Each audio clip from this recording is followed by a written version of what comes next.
Hey, All cool. right, you lead in and I will just go with your lead, okay? Yeah, hello. Welcome to the Art of Transformation podcast. Again, we're talking about neurodiverse relationships, the things that that trigger some of us, how these things might look to different individuals. A lot of the information that that you're kind of sharing with me, it makes me think about whether like how I've personally developed my own relationship style and how I am with women. So last podcast we were talking about the way that women and men sometimes assume certain things about each other gender role, right? And we're talking about the changing of these roles also is one of the things that you first kind of like tapped on really quick. So I love how we're getting into this. If you have very direct questions for me, please ask them. I do enjoy the way that I'm learning from you in this sense, you know. The way that you explained the curvier version of man, the way that I interpreted it last time was it's very there's very different views, and I think that's because everyone is kind of like in a different area of development, right? Everyone is kind of in their own way developing at their own pace. Yeah, absolutely. And that's fascinating to me because like I wonder where I'm at, and you know it's like I often think to myself that I haven't been catching up. You know, it's like I've neglected that part of my relationships for so long, and I don't know how to do it anymore, right? Right. But when you bring up this particular part about the physical part of a relationship, that's really important to me. So you're talking about, I think what you're talking about is the sexual aspect of relationships as well, right? Yeah, absolutely, because it all comes into play. And when we're thinking of somebody romantically, Yes. we're thinking about that sexual side of things as well. And my comment that I made that men oftentimes think that a woman is a curvier version of a man, and then the women think that men are a straighter version of a woman. And we're all human, so yes, we have a lot of things in common. However, men and women are different. I mean, we're quite a bit different. Men, if we all go all the way back, you guys were the ones that were meant to go out and hunt and spend long periods of time by yourself.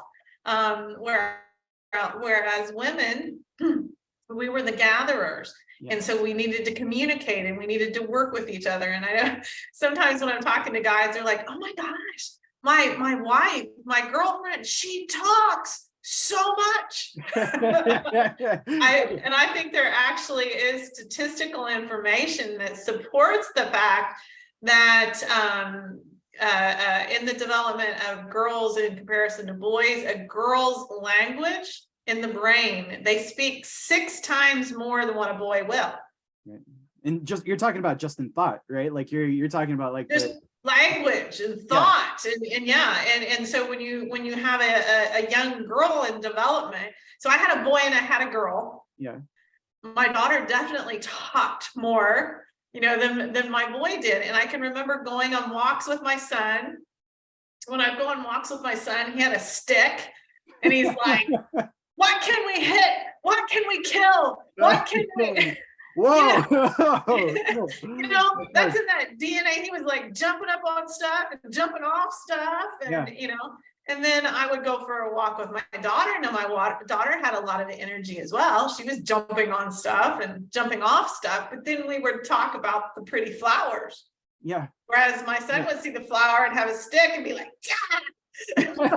He chop it down. You ruined the flower. I can imagine. I can imagine how that went. That's fascinating. That's and looking at that difference and that dynamic between men and women. So like even in language, a woman it's part of being a woman or being a girl. We're going to talk more. We want to talk about maybe it's our problems. And in that talking, just talking, not solving, we are looking at a situation from all different sides. Now, it's very common for men to be like, all right, here's what you're gonna do. We definitely express ourselves differently. Yeah. And then it's usually like, okay, I see the problem. Here's the answer. We don't have to talk anymore. Right. But so at that point, I think there's like some people I feel like are brushed off, right? Like the situation was too simple. It made the person feel ashamed because they didn't have the knowledge or whatever. And it's like who's most efficient, and then it becomes a competition or something like that. And that's not necessarily the right way of looking at that, and especially like when you want to have like a really healthy conversation. Yeah. Well, and then acknowledging the goal of the difference, because for the woman, she doesn't necessarily want the man to solve it for her. She wants the man to listen. Like, that simple. Isn't that neat though? Like, okay, see it's like a relative simplicity of this stuff. It's like it's so simple, but we want to make it hard though. Sometimes I see my parents struggle with this. It's like they instead of just like of accepting certain parts of the conversation, they question more in that direction to irritate the other, right?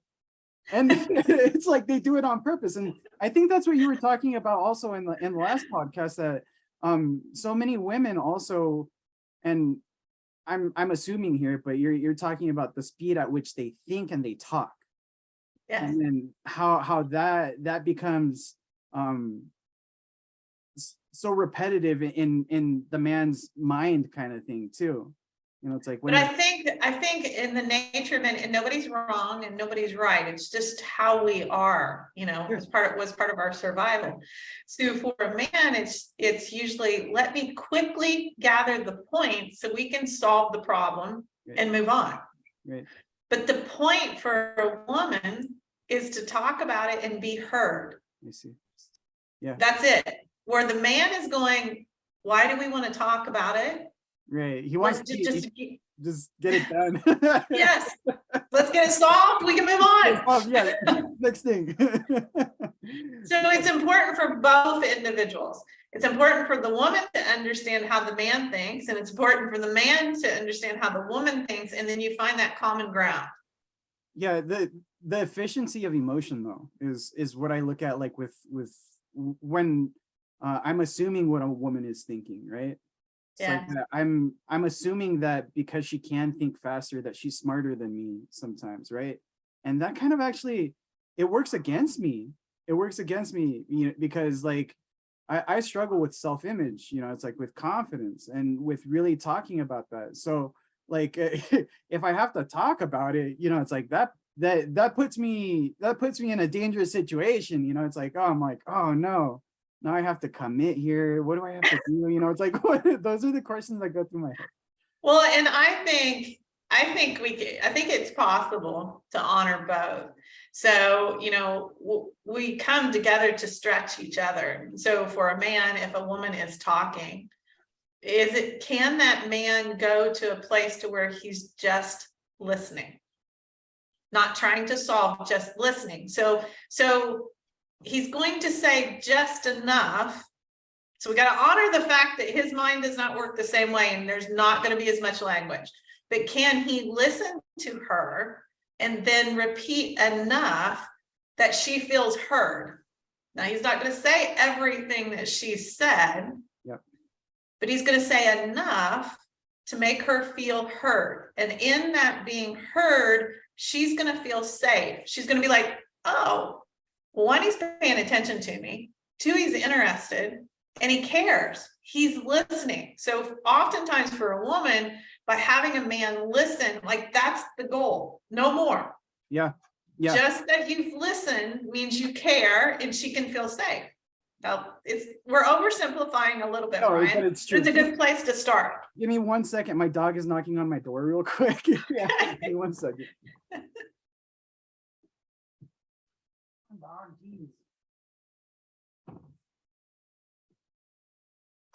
Yeah, that's absolutely fascinating. And in coaching, one of the things that we talk about is reflecting and summarizing to progress the conversation forward, right? Yeah. So when we're really being listened to, when there's no distractions kind of thing, all we really have to do is reflect. And what does that really mean though? You know, it's like, were you paying attention to me, or were you not paying attention to me? You know, and how do you prove that? So proving that part of it, you know, it's like just by even saying the last few words of what you heard would be good. But then the real question is like, how much attention was actually there? Because when you want to be heard with full attention, not partial attention, it's full attention, right? So Yeah, absolutely. yeah, that's definitely something that's really important. But some of the difficulties that I come across when that pops up is the person being agitated by something that they anticipate, if that makes sense, right? Like they're anticipating this the same answer that they've always gotten, because then we're looking at patterns, we're criticizing and judging each other on these patterns kind of thing. And then, you know, it's like, are you going to say the exact same thing you said last time we were in this position, right? Yeah.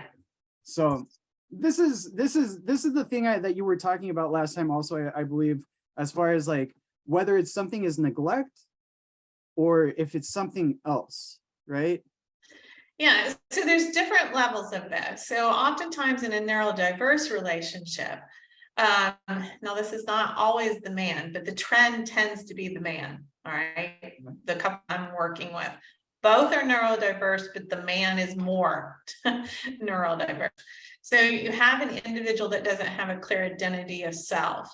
And when you don't have a clear identity of self, the way that usually presents is a very self-absorbed or selfish, even some to the point of narcissism.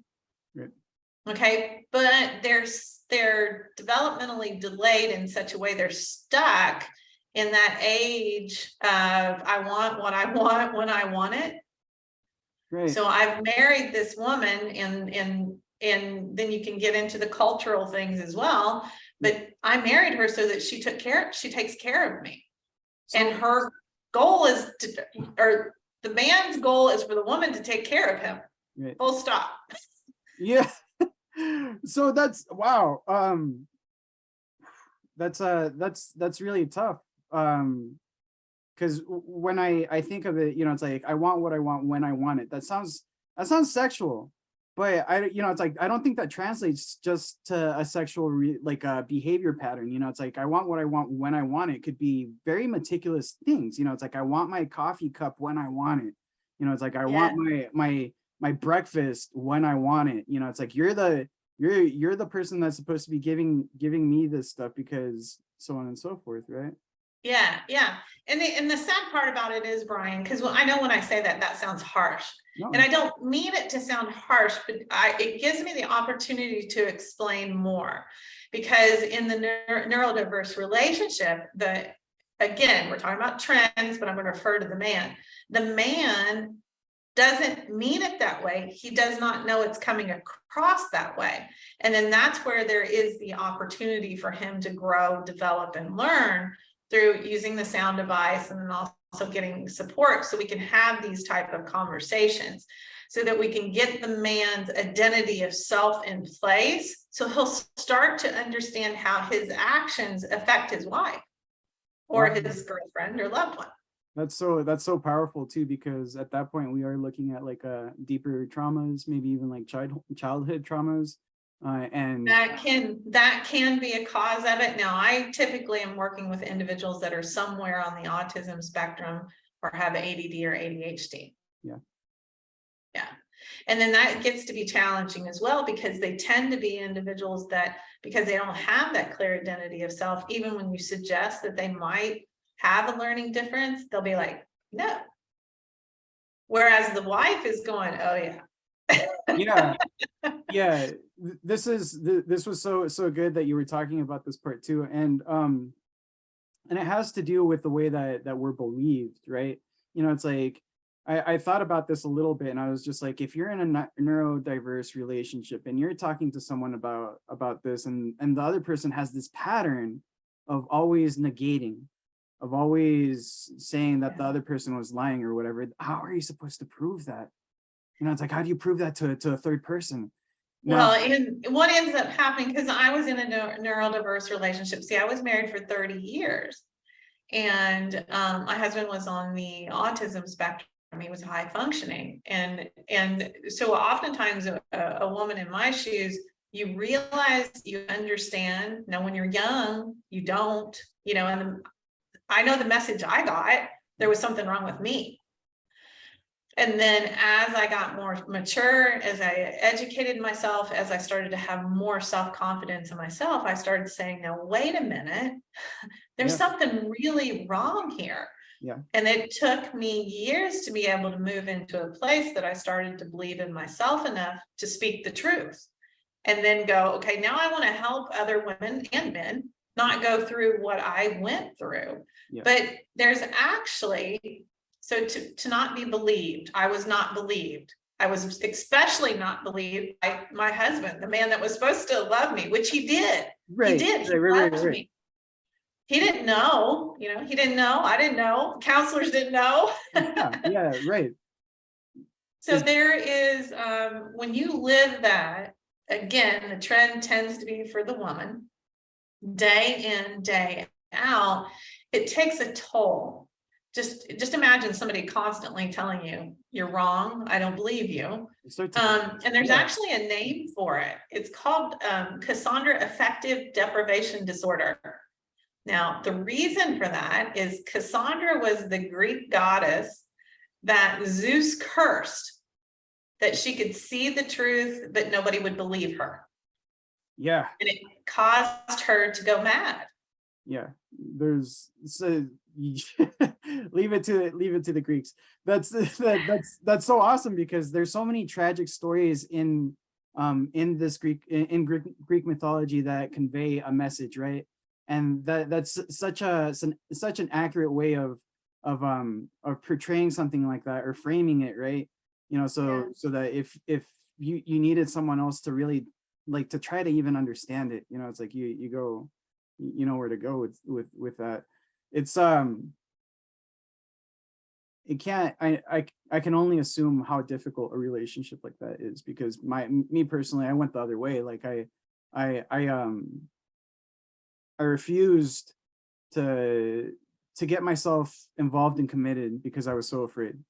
It's like I had like this huge expectation of myself. I don't know where it came from, and then like everything was just like a failure after a failure. So like that pattern of failure eventually like got me to that point where I was just like, I don't know if I really want to be in a relationship at all. But people prove me, it's like people prove me wrong all the time too. Like that's the one thing that I can rely on individuals to kind of like knock some sense into me. So I that's why I really like to speak on like open-mindedness, right? Just keeping that conversation going and open. And one of the things that we're fighting so much against right now is the topic of polarity, like having these differing views. But it's like there's plenty of ground for us to converse, like to really talk. So starting with yourself, it's like starting with one's own personal relationships and such. So like knowing, like bringing this information to the table is really important for everybody.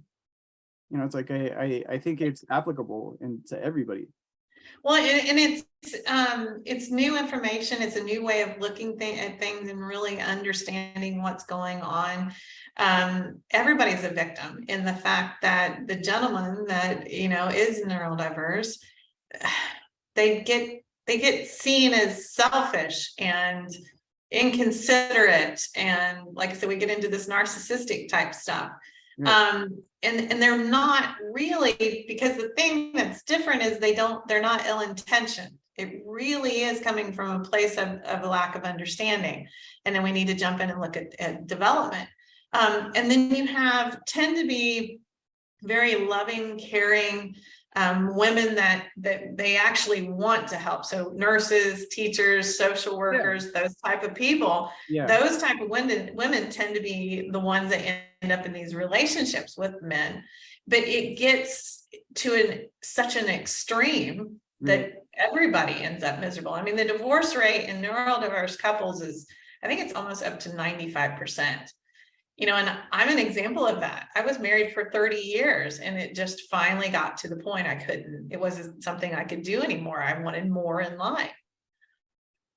Yeah. And I think that's where we're all going to, you know, it's like we're trying to find that balance, trying to find that harmony, trying to find like a good rhythm for our relationships, people that have suffered, people that are in the trenches, you know, it's like people that have gone through things and are trying to teach those people in the trenches kind of thing too.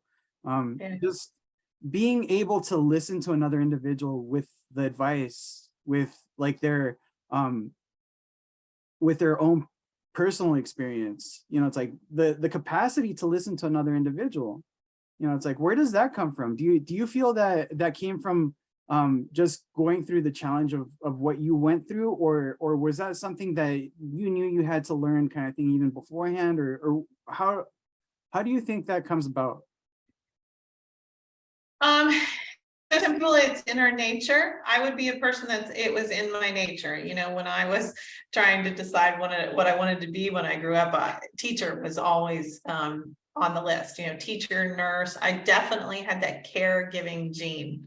Sure. That I care and want to help people. Right. But that doesn't mean you can have somebody that maybe isn't as inclined as what I was, that decides I want to do this. I want to listen and talk and have a conversation.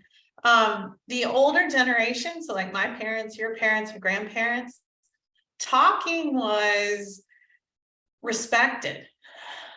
It was almost an entertainment. We didn't have social media. They didn't have TV like what we do now, and all these other distractions.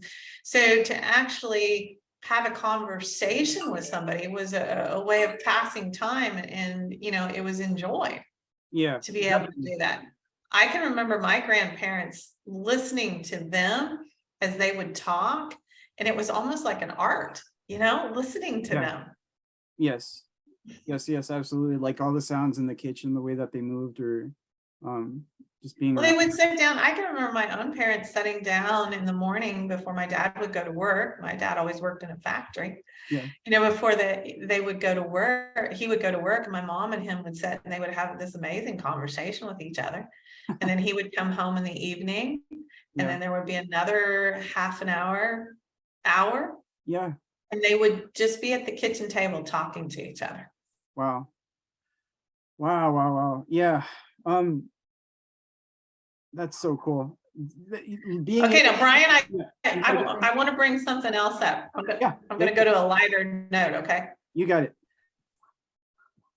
So last time we talked with each other, you brought up soap operas. Yeah. Oh yeah. As our cultural base for relationship cues. That's yes. So I happen to be on Netflix, and one of the top 10 Netflix was a Spanish speaking soap opera. Now I don't speak Spanish, but you do. So I sent you a picture. Are you familiar with that soap? I have not seen the show before. But here, let me look at the picture real quick. It's I think it said Pasión de Gavilanes. Gavilanes, from my understanding of Gavilanes, it's like a falcon or a bird, like a hunting bird kind of thing, right? That makes sense, because there's a picture that they show of a bird flying in the intro.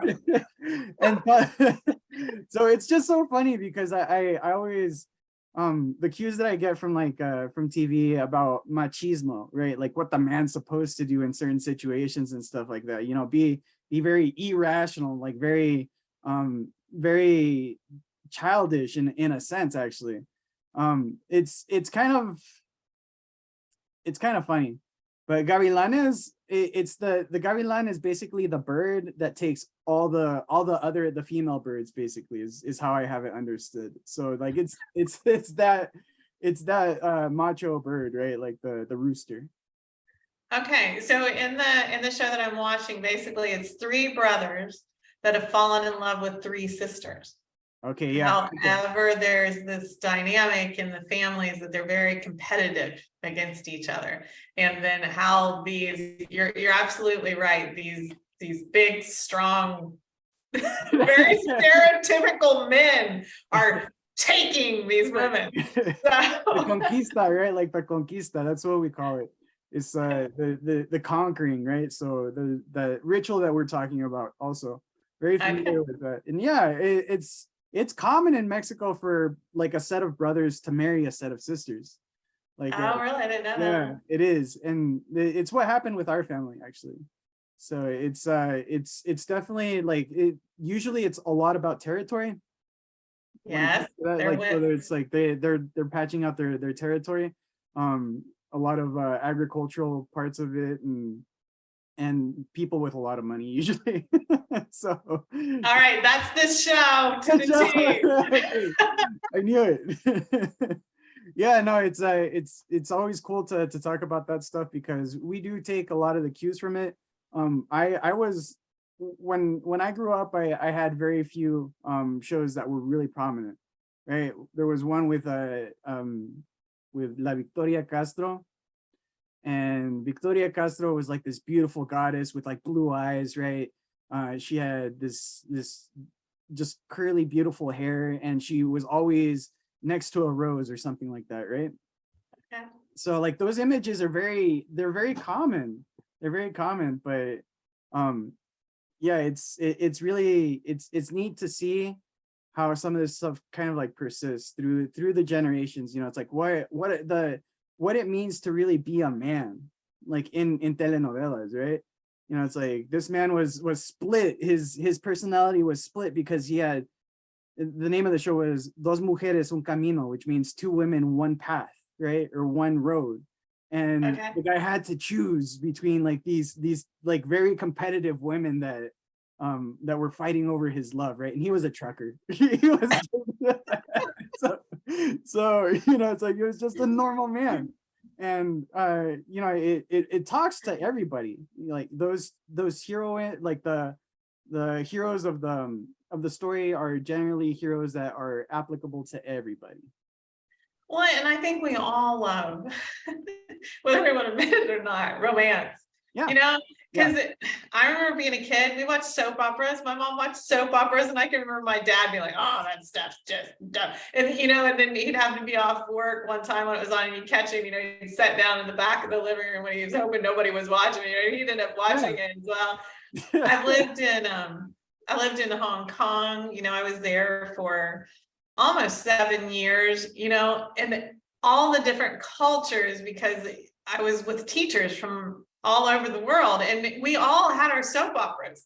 They have some of the best soap operas in Hong Kong and in Korea, I believe, because my parents watch that stuff all the time. Like they watch it now, and like there's so many, and they're really cool. I like to see those relationships develop and observe that stuff. And usually we're talking about the first 6 weeks of the relationship, and the last, all country songs, first 6 months, last 6 months of the relationship. The soap opera is the same thing. Yeah, so this is one of the things that kind of like that in Mexican machismo, we there is the conquista, the ritual of conquering another individual. But when you mentioned the thing about like men seeing women as curvier versions of themselves, right? Are we talking about, like, say for example, men that are looking at women as objects, or like, because it can be convoluted too, so that's one of the things that I tried to clarify in galanismo, which is like chivalry, basically. Yeah. It's like, what does that mean for the person?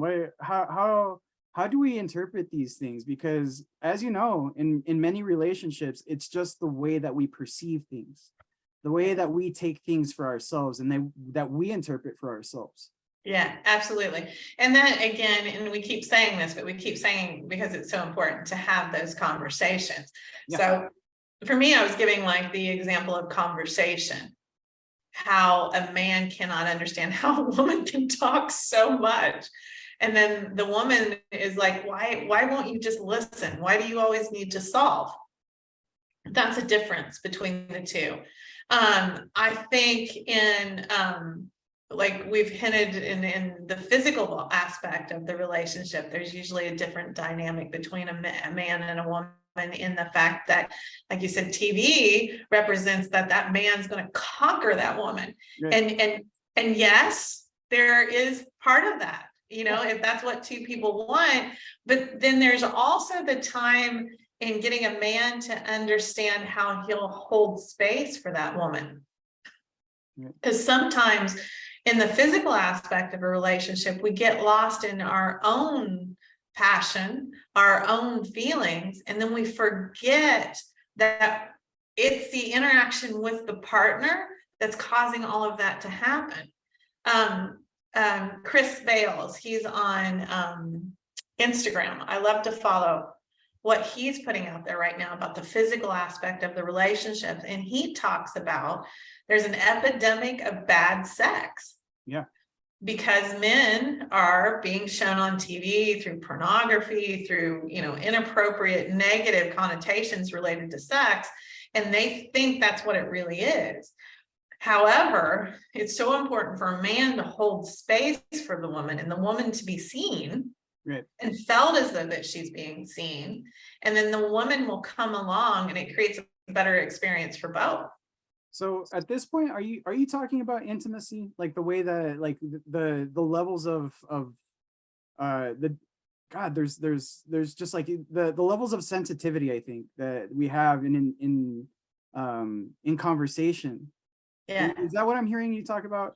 Yeah, absolutely. So yes, we could carry this conversation into the actual physical act, but I'm more referencing, let's say the foreplay. Let's say the before the foreplay.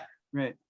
To where the man is realizing, what does it really mean to hold space for this woman so that she can feel seen and feel safe? Because a woman will open. Yeah. So if they're in fear or they're not uncomfortable, they do want to please. I think a lot of women, they want to please a man, but they are not really safe. And if that man can create a circumstance that woman feels seen and safe, she'll open more, which creates a better circumstance for the man as well. Yeah, and I feel that's the same reason why women test guys all the time. Like I feel that's the main reason why women test guys, just to see if they're worthy.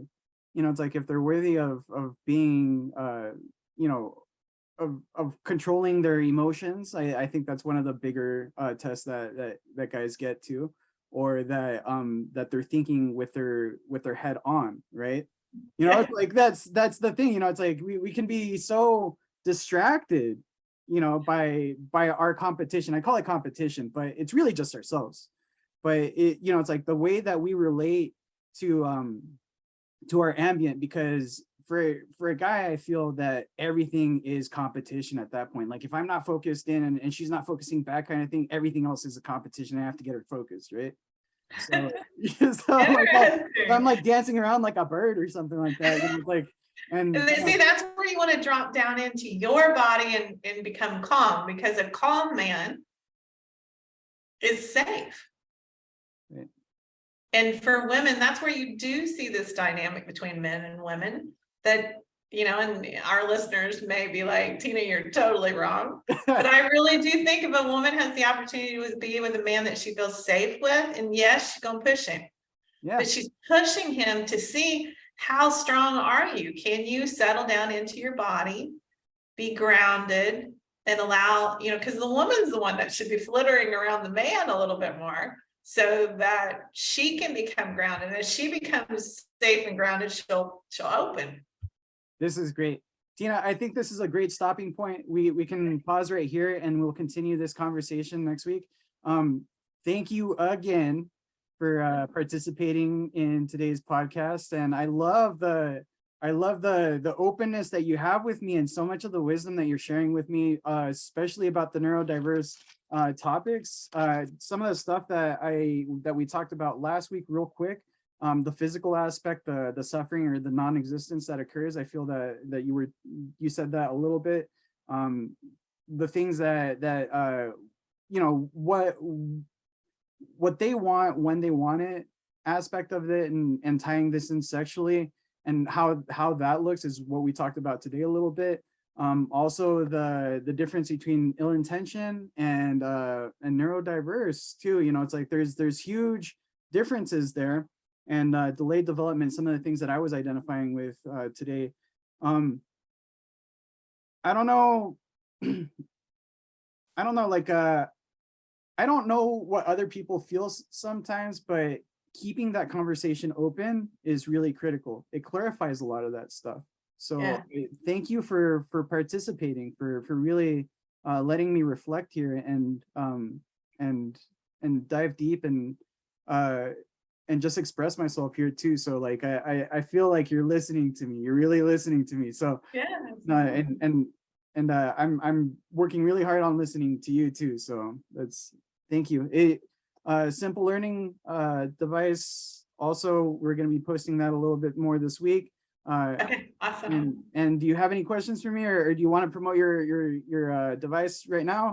Well, we're gonna run out of time, Yeah. but we share each other's information on our social media, but I'm at www.simplelearningedu.com.